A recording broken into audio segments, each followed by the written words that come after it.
بسم اللہ الرحمن الرحیم. میں ہوں طاہر جمیل خان. ناظرین، آج ہمارے ساتھ موجود ہیں چیئرمین پاکستان تحریک انصاف اور سابق وزیر اعظم عمران خان صاحب. ان سے آج ہم بات کریں گے موجودہ ملکی سیاسی صورتحال اور تحریک انصاف کی اس حوالے سے حکمت عملی پر. جی خان صاحب، کیا حال ہیں آپ کے؟ جی شکریہ. خان صاحب، حالیہ press conference D G I S P R نے جو کی ہے اس میں انہوں نے کہا ہے کہ ایک سیاسی جماعت نے بغاوت کی کوشش کی ہے. اشارہ ان کا غالباً آپ کی جانب ہی ہے.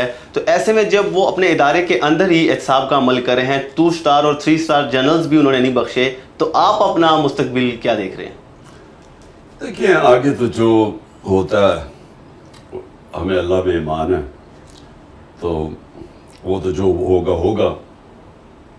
لیکن مجھے ابھی تک سمجھ نہیں آئی کہ D G I S P R نے جو یہ پریس کانفرنس کی ہے، کبھی کوئی اس طرح یک طرفہ پریس کانفرنس کرتا ہے. بہت بڑا الزام ہے کہ فوج کے اندر بغاوت کی ہے. فوج کا مطلب ملک کے ساتھ بغاوت کی ہے، کیونکہ فوج تو ہماری ہے. تو اگر فوج تباہ ہوتی ہے بغاوت کی وجہ سے تو ملک تباہ ہوتا ہے. تو ہماری طرح کے لوگ جن کا جینا مرنا پاکستان میں، جنہوں نے کوئی لنڈن اور سارے دنیا کے باہر مغرب میں بڑے بڑے محلات نہیں بنائے اور جن کے بینک اکاؤنٹس باہر نہیں ہیں، جنہوں نے یہیں رہنا ہے، تو ہم تو سوچ نہیں سکتے کہ اپنے ملک کو ہم کمزور کریں فوج کو کمزور کرتے ہوئے. تو مجھے اس پریس کانفرنس کی سمجھ نہیں آئی کہ 9 مئی کو ایک ایونٹ بنا کے اور کوئی انڈیپینڈنٹ تحقیقات نہیں ہے. دیکھیں نا، ساری دنیا کے اندر، یورپ میں، امریکہ میں، انگلینڈ میں کوئی حادثہ ہوتا ہے، ہمیشہ اس کی انڈیپینڈنٹ انویسٹیگیشن ہوتی ہے. کوئی ابھی تک انڈیپینڈنٹ انویسٹیگیشن نہیں ہوئی. ایک یک طرفہ بیان آ رہا ہے کہ جناب تحریک انصاف نے سب کچھ کیا، ہم نے جلایا، ہم نے اٹیک کیا، ہم نے فلانا کیا، ہم نے آگے لگائی. لیکن کوئی، ہمارا اور موقف ہے، ان کا اور موقف ہے. کوئی انڈیپینڈنٹ انالیسس کیا اس کے اوپر. اور ہمیں تو تعجب یہ ہے کہ ایک پارٹی 27 سال سے جس نے کبھی کوئی آرسن یعنی جلانے میں کوئی نہیں کیا، کوئی ہم نے کہیں فوجی عمارتیں چھوڑیں جو 2-3 ہوئی ہیں، ریڈیو پاکستان بھی جلایا گیا، ہماری کوئی تاریخ نہیں ہے اس طرح کرنے کی. جب مجھے گولیاں لگتی ہیں تب تو سب سے زیادہ قتل کرنے کی کوشش کی جاتی ہے، تب سب سے زیادہ رد عمل آنا چاہیے تھا، تب بھی کوئی ایسا نہیں ہوا. تو یہ جو یک طرفہ سرا ہوا ہے اور کوئی بات نہیں کر رہا کہ 25 لوگ اس دن شہید ہوئے. 16 کے ہمارے پاس پوری ڈیٹیلز ہیں. جو باقی 9 ہیں ان کے لوگ اتنے ڈرے ہوئے ہیں کہ ہمیں وہ بتا نہیں رہے، یعنی وہ چھپے ہوئے انڈر گراؤنڈ چلے گئے. 2 کی ٹانگیں چلی گئی، دونوں ٹانگیں کٹ گئی، اور ایک پیرالائز ہو گیا، یعنی ریڑھ کی ہڈی پہ گولی لگی، وہ بالکل پیرالائز ہے. 50 کو گولیاں لگی. ابھی تک کسی نے بات ہی نہیں ان کی. دیکھیے، کسی ملک کے اندر آپ کے لوگ جب اس طرح ان کو شہید کیا جاتا ہے، نہتے لوگوں کو، کوئی چانس ابھی تک کوئی نہیں بتا رہا کہ کہیں ہماری طرف سے گولی چلی ہے. اگر بغاوت ہوتی ہے، کوئی عام ہوتی ہے، آپ فوج کے خلاف بغاوت کر رہے ہیں، اس کا مطلب کہ آپ کے پاس کوئی ہتھیار ہوں گے، آپ نے کوئی اٹیک کیا ہوگا، کوئی پلاننگ ہوگی. کوئی ایسی پلاننگ ہے؟ تو کیا نہتے لوگوں نے فوج کے خلاف بغاوت کیسے کر ڈالی تھی؟ خان صاحب، آپ پرائم منسٹر ان ویٹنگ سمجھے جا رہے تھے، لیکن 9 مئی کے بعد پارٹی کا جس طرح شرازہ بکھ رہا ہے تو آپ اقتدار کی دوڑ سے باہر ہوتے نظر آ رہے ہیں. کیا اب آپ کے پاس پلان ہے کہ آپ دوبارہ سے وہ مومنٹم حاصل کریں؟ دیکھیں، ایک چیز بہت ضروری ہے سمجھنے کہ پولیٹیکل پارٹی جو ہوتی ہے نا، وہ صرف ایک وجہ سے ختم ہوتی ہے، اس کا ووٹ بینک ختم ہو جاتا ہے. اب یہ پیپلز پارٹی اور نون لیگ ہے، 2 بڑی جماعتیں تھیں پاکستان کی، آج اکٹھی ہیں. آج دونوں بڑی جماعتیں اکٹھی ہو گئی ہیں. اس کے اکٹھے ہونے کے باوجود 37 بائی الیکشن ہوئے جو پچھلے چند مہینوں میں، 30 جیت گئی اب تحریک انصاف. تو اس کا کیا ہوا پھر؟ کیونکہ ان کا ووٹ بینک ختم ہوتا جا رہا ہے. اکٹھے ہو کے بھی ایک جماعت کو نہیں ہرا سکتے. پوری اسٹیبلشمنٹ کی بیکنگ، پولیس ان کے ساتھ، انتظامیہ ان کے ساتھ، الیکشن کمیشن ان کے ساتھ، پھر بھی 37 میں سے 30 الیکشن ہار گئے.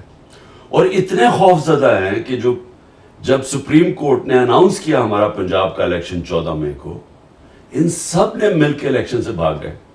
سپریم کورٹ کا فیصلہ آئین کی خلاف ورزی کی. کیوں؟ کیونکہ ڈرے ہوئے ہیں ہارنے سے.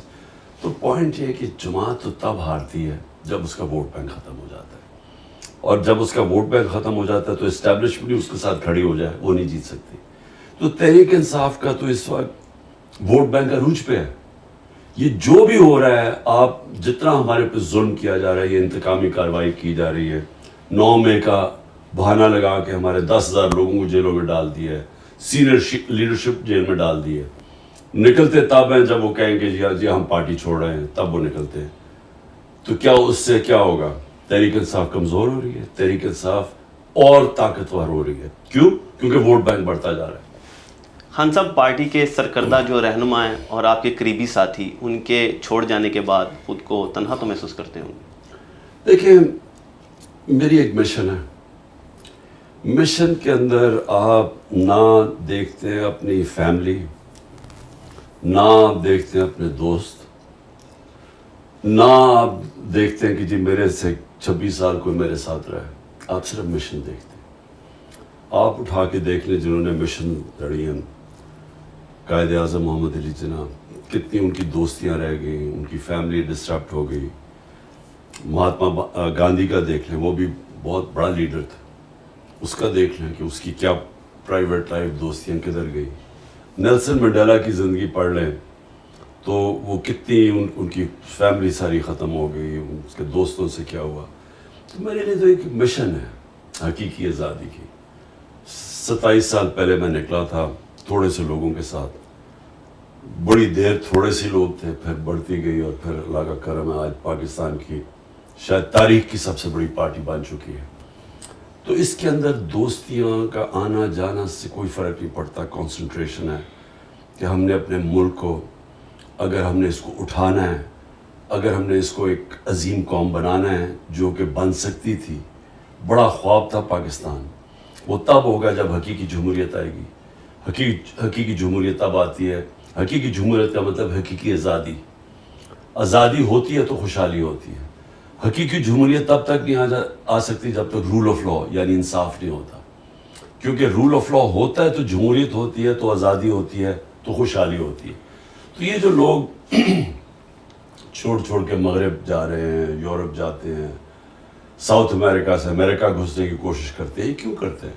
کیونکہ ان ملکوں کے اندر آزاد لوگ ہیں، ان کی آئین ہے، ان کی جمہوریت ہے، ان کے رول آف لا ہے، لیول پلینگ فیلڈ ہے، محنت کا پھل ملتا ہے. لوگ ایک دفعہ اپنے ٹیکس دیں، قانون کے اوپر چلیں، آزاد ہو جاتے ہیں. ہمارے ملکوں کے اندر بدقسمتی سے ایک چھوٹا سا طبقہ ہے، وہ سارے ملک کے وسائل کنٹرول کر کے بیٹھا ہوا ہے، وہ آزاد نہیں ہونے دیتا. اور یہ جو سارے میرے خلاف جو جمع ہوئے ہیں 14 پارٹیز، اسٹیبلشمنٹ، یہ کیوں ہیں؟ کیونکہ یہ سب ڈرے ہوئے ہیں اس ملک میں حقیقی آزادی سے.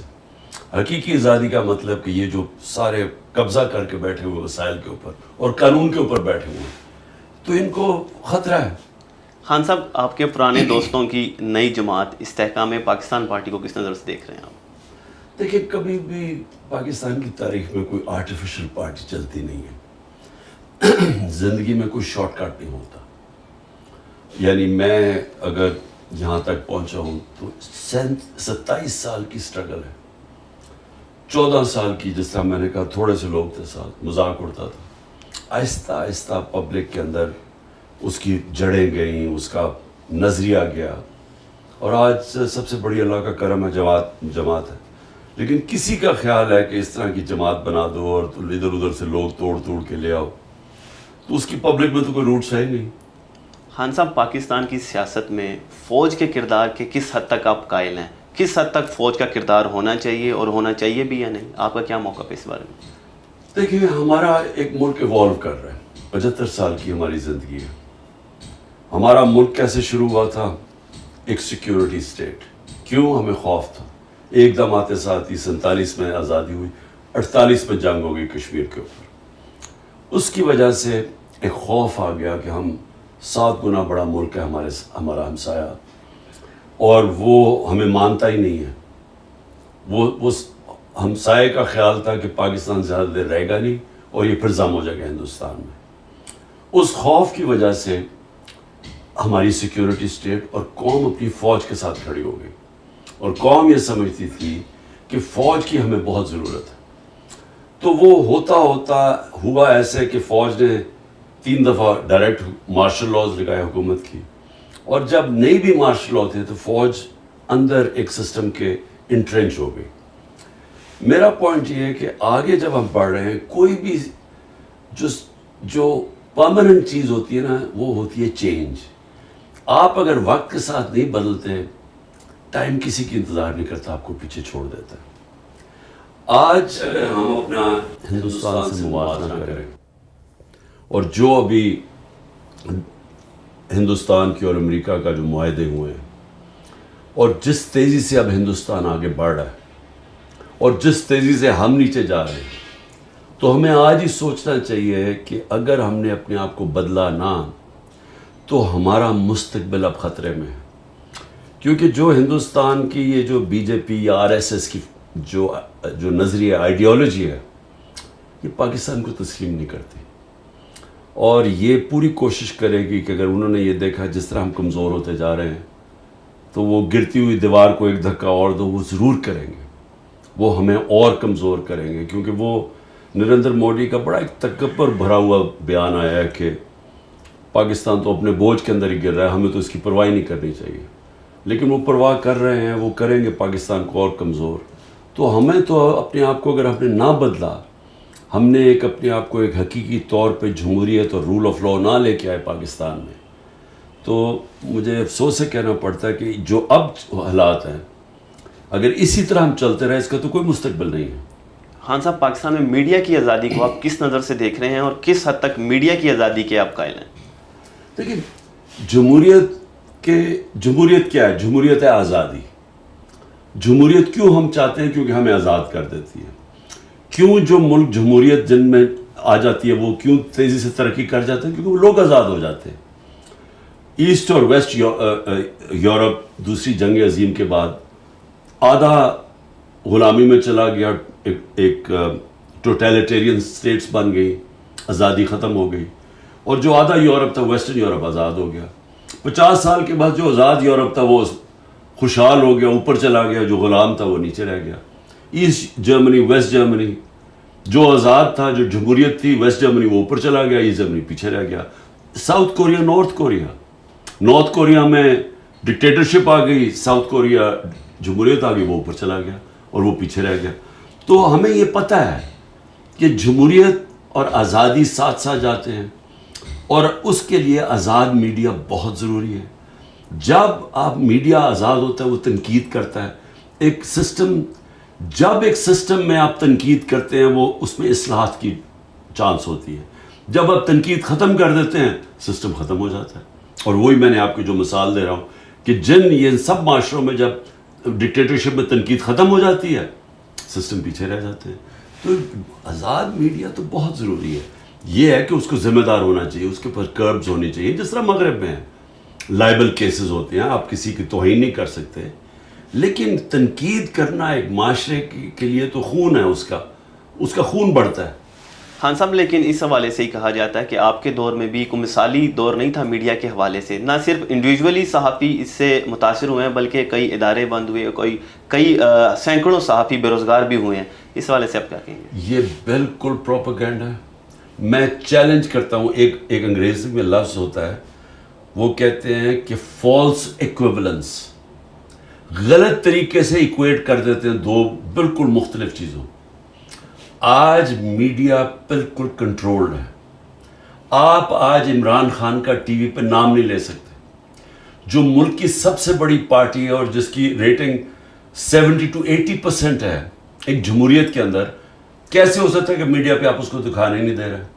اس کا مطلب میڈیا تو ختم ہو گیا. آج تو ٹوٹل سینسرشپ ہے. حکم ملا ان کو کہ نہ عمران خان نہ تحریک انصاف کا موقف نہیں ٹی وی پہ آ سکتا. ہمارے زمانے میں 2-3 انسیڈنٹ ہوئے. اس کے پیچھے اس وقت کیونکہ ہم جنگ سے نکل گئے تھے, وار آن ٹیرر سے, تو وہ سیکیورٹی یہی فوج نے 2-3 لوگوں کے اوپر ایکشن لیا تھا.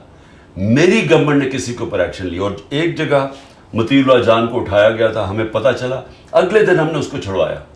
یعنی ہمیں اب 4-5 ہمارے بڑے صحافی ملک سے باہر چلے گئے ہیں. ایک کو ملک سے باہر گیا, اس کو قتل کروایا, ارشد شریف کو. اس وقت عمران ریاض 1.5 مہینہ ہو گیا, اس کا پتہ ہی نہیں کدھر ہے, اور عدالت کہہ رہی ہے اسے پیش کرو, اس کا پتہ نہیں ہے. 4-5 سینئر صحافیوں کو مارے پڑوائی ہیں. آپ تو کچھ کمپیئر ہی نہیں کر سکتے ہمارے دور اور اس دور کو. یہ تو مارشل لاء میں اتنے برے حالات نہیں تھے جو آج ہیں. خان صاحب, دنیا ایک بار پھر 2 واضح بلاک میں تقسیم ہو چکی ہے. ایک طرف جہاں امریکہ اور اس کے اتحادی یورپی اور دیگر اقوام ہیں, تو دوسری جانب روس, چین اور ایران سمیت کچھ دیگر ممالک ہیں. آپ پاکستان کا مستقبل کس بلاک کے ساتھ دیکھ رہے ہیں؟ دیکھیں, پاکستان کو کسی بلاک میں نہیں شامل ہونا چاہیے. میں اصل میں, ہمارے ہیں تو مخالف, لیکن میں ہندوستان کی فارن پالیسی کو بڑی میچور اور بڑی ذہین فارن پالیسی سمجھتا ہوں. ہندوستان نے اپنے آپ کو نان الائنڈ رکھا, مطلب کہ ہم کسی بلاک میں نہیں ہیں.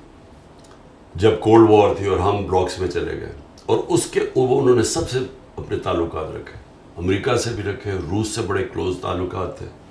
اب چین سے ہے تو ان کی تھوڑی آپس میں کانفلکٹ ہے, لیکن چین کے ساتھ ان کی اربوں ڈالر کی ٹریڈ ہے, تجارت چین سے بھی کر رہے ہیں. روس سے سستا تیل لے رہے ہیں. امریکہ کے ساتھ ابھی وہ الائنس کر لی ہے کہ ہر قسم کا انہوں نے کبھی اس طرح کی اسٹریٹجک الائنس, اکنامک, ٹیکنالوجی, جس طرح کی وہ الائنس کی ہے. تو پاکستان کدھر کھڑا ہے آج؟ ہمیں اپنا سوچنا چاہیے نا. ہم پہلے پھنس گئے جا کے ایک بلاک میں, امریکہ کی ہم خدمت کرتے رہے. اس کے بعد جب ہمیں ضرورت ہوتی تھی تو امریکہ ہمیں استعمال کرتا تھا, اور ہم وہ استعمال ہوتے تھے.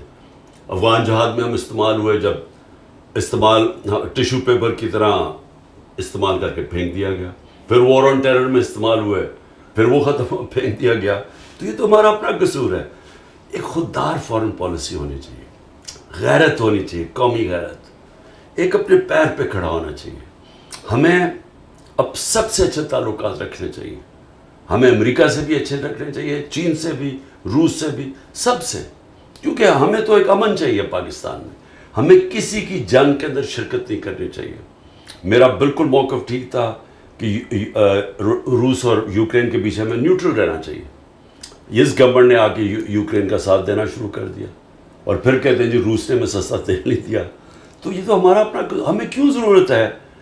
کیا کوئی ہماری کانفلکٹ میں شرکت کرتا ہے؟ ہمارا اب کشمیر کا مسئلہ بنا ہوا ہے.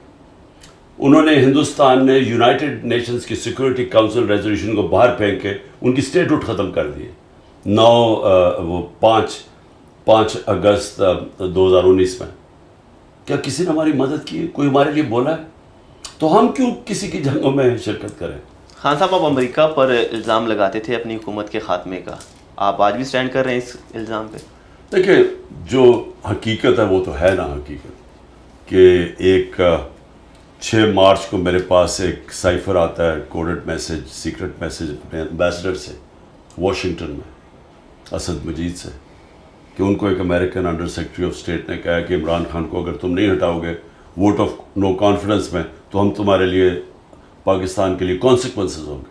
تو یہ تو حقیقت ہے, کیونکہ وہ سائفر تو میں نے اس میں بھی کیبنٹ میں رکھا, نیشنل سیکورٹی کاؤنسل میں رکھا, کہ ہمارے ملک کی توہین ہے یہ, کہ ایک دوسرے ملک کا ایک آفیشل کہہ رہا ہے کہ ملک کے الیکٹڈ پرائم منسٹر کو ہٹا دو.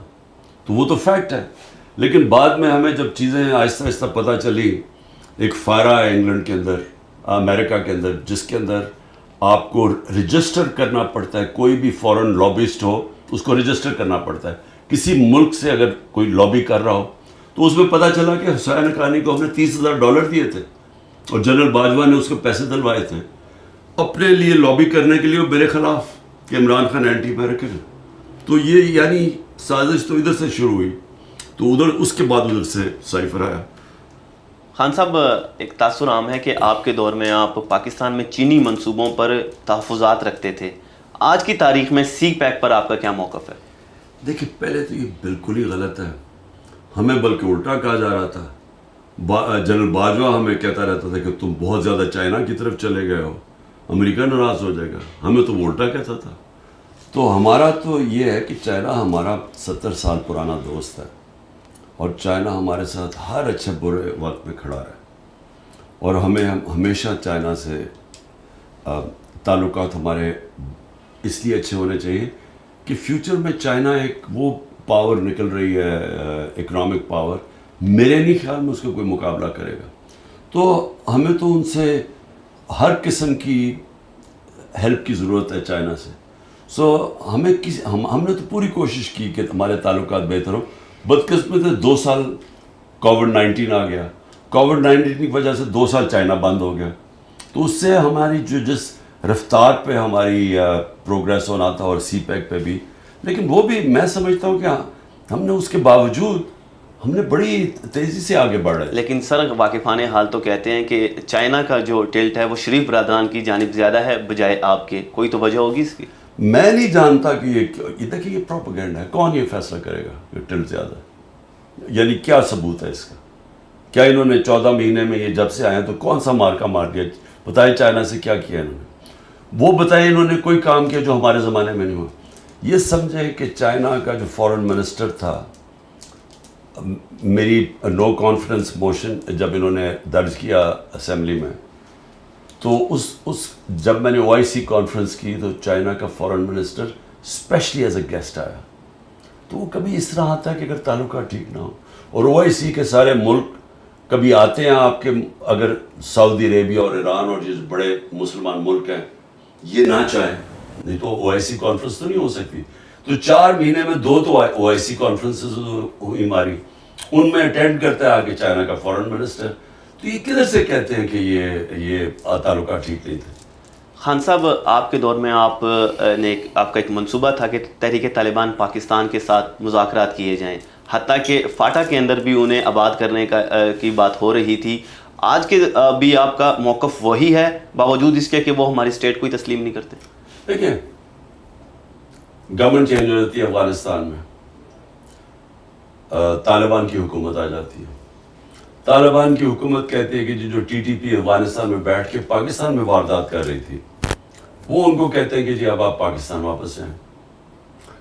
اب جب وہ پاکستان ان کو واپس بھیجتے ہیں تو ہمارے پاس 2 چوائسز ہیں نا. ہم یا تو، اور وہ 30-40 ہزار لوگ تھے یعنی ان کی فیملیز ملا کے، اب یا تو آپ ان کو کھڑے کر کے گولی مار دیں یا ان کو یہاں کوشش کریں ریہیبلیٹیٹ کرنے کی، کیونکہ افغانستان کہتا ہے ہمیں نہیں چاہیے، آپ کے لوگ ہیں واپس لے لیں. تو دیکھیں، جو عقل والی چیز تھی نا وہ یہ کہ ان کو سیٹل کرتے ہیں، ہم ان کو ریہیبلیٹیٹ کرتے ہیں. یہ ساری دنیا میں ہوتا ہے. یہ جب بھی آپ کی یہ جو دہشت گردی کی جنگ ختم ہوتی ہے نا تو آخر میں مذاکرات پہ ہوتی ہے اور آپ پھر ریکنسیلیشن کرتے ہیں. اب ہوا کیا کہ ہم پلان بھی، ہم نے پیسے کا بھی بندوبست کیا کہ ہم ان کو سیٹل کریں گے. اتنے میں پتہ چلا جناب وہ ہماری گورنمنٹ چلی گئی اور انہوں نے آ کے، نہ ان کے پاس کوئی ٹائم تھا نہ ان کو سمجھ تھی. اس کے بعد جو ہماری ملٹری اسٹیبلشمنٹ تھی وہ لا گئی تحریک انصاف کو ختم کرنے کے لیے اور وہ TTP کو بھول گئی. تو سر TTP کی طرف سے بھی سنجیدگی کا مظاہرہ ہونا چاہیے نا. یہ 2 وے چیز ہوتی ہے. وہاں سے تو حملے جاری تھے اور پاکستان کے مختلف حصوں میں حملے ہوئے، ایون پشاور میں بھی اس کے بعد حملہ ہوا، 100 سے زیادہ وہاں پہ شہادتیں ہوئیں. دیکھیں وہ بات کہیں کہ جو میرا دور تھا، اب اگست کے اندر وہ ختم ہوتا ہے. اگست میں، یعنی اگست میں ان کی گورنمنٹ آتی ہے طالبان کی، اور اس کے بعد یہ آنا شروع ہو جاتے ہیں نومبر دسمبر میں پاکستان. ہم اپریل تک تھے. مجھے بتائیں ہمارے دور میں کیا ہوا ہے؟ ہمارے دور میں کیوں نہیں کوئی حملہ ہوا؟ کیونکہ ہماری بات چیت چل رہی تھی اور ہمارا پلان یہ تھا ان کو ریہیبلیٹیٹ کرنے کا. جب ہم چلے گئے اس کے بعد جون کے اندر میں نے پہلی دفعہ بتایا کہ ان کو سیٹل کرو، کیونکہ پہلی دفعہ پرابلم آیا ہمارا کانڈ کے اندر. ان کو کسی کو پتہ ہی نہ کوئی انٹرسٹ ہے، نہ کسی نے کوئی توجہ دی. تو دیکھیں، اگر انہوں نے واپس ری سیٹل ہونا تھا تو وہ آسان تو نہیں تھا، لیکن آپ کے پاس دوسری چیز ہے پھر جنگ شروع کر دیں. تو اب تو ہمیں پتہ ہی نہیں ہے کہ کیا ہو رہا ہے. اب تو کسی کو اندازہ نہیں ہے کہ یہ کیا سٹیٹس ہے، یہ حکومت کیا کوششیں کر رہی ہے. کیونکہ بدقسمتی سے اس وقت ساری جو توجہ حکومت کی اور ملٹری اسٹیبلشمنٹ کی وہ تحریک انصاف کو ختم کرو. ہمارے اوپر پوری سرویلنس لگی ہوئی ہے، ہر جگہ لوگوں کو پکڑ پکڑ کے جیلوں میں ڈال رہے ہیں، یہ 10,000 لوگ ہمارے جیلوں میں ڈال دیے. تو ان کی تو ساری توجہ ادھر ہی ہے. سیکیورٹی فورس ایک ہی وقت پہ کام کر سکتی ہے نا. تو تحریک انصاف کو ختم کرتے کرتے باقی سیکیورٹی کے اوپر ان کے پاس کدھر ٹائم ہے. خان صاحب، آپ نے اقوام متحدہ کی جنرل اسمبلی سے خطاب میں کہا تھا کہ پاکستانی پختون جو ہیں وہ افغان طالبان کے ساتھ ہمدردی رکھتے ہیں اور اس کی وجہ مذہبی سے زیادہ پشتون نیشنلزم ہے. اس سے آپ کی کیا مراد تھی؟ ہمارے دیکھنے اور سننے والوں کے لیے اس کی وضاحت فرمائیں. دیکھیں، جو آدھی آبادی ہے افغانستان کی وہ پشتون ہے، اور جو پاکستان میں یعنی 70% پشتون پاکستان میں رہتے ہیں، 65% کہہ دیں، اور 30 یا 35% افغانستان میں رہتے ہیں. ٹھیک، ان کی بڑی پرانی افیلیشن ہے، یعنی یہ صدیوں سے جاتی ہے. یہ پاکستان جو ڈیورینڈ لائن تھی نا بیچ میں، اس کو وہ مانتے ہی نہیں تھے. یہ پہلی دفعہ اس کا فینس کس نے کیا؟ ہم نے وہاں باڑ لگائی. اس سے پہلے تو وہ کھلا بارڈر تھا. تو ان کے تعلقات بڑے قریب تھے. تو جب افغان جہاد ہوئی تو افغان جہاد میں جو اس طرف پشتون تھے قبائلی علاقے میں، انہوں نے پوری شرکت کی افغان جہاد میں جو 80 کی دہائی میں ہوئی.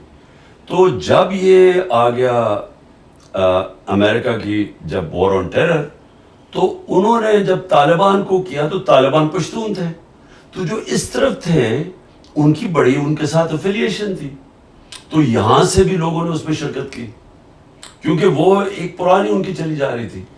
تو میں یہ ہمیشہ کہتا تھا کہ اگر ہم نیوٹرل رہتے، ہم شرکت نہ کرتے اس میں، تو ہمارا زیادہ چانس تھی ہم ان کو کنٹرول کر سکتے تھے. لیکن جب ہم فریق بن گئے تو انہوں نے پاکستان کو بھی اٹیک کرنا شروع کر دیا، اور جو اس طرف تھے وہ تحریک طالبان بن گئی، اور انہوں نے آ کے پاکستان کو کہا جی آپ کولیبریٹرز ہیں. انہوں نے پرو امریکہ کر کے ہمارے اوپر اٹیکس کیے.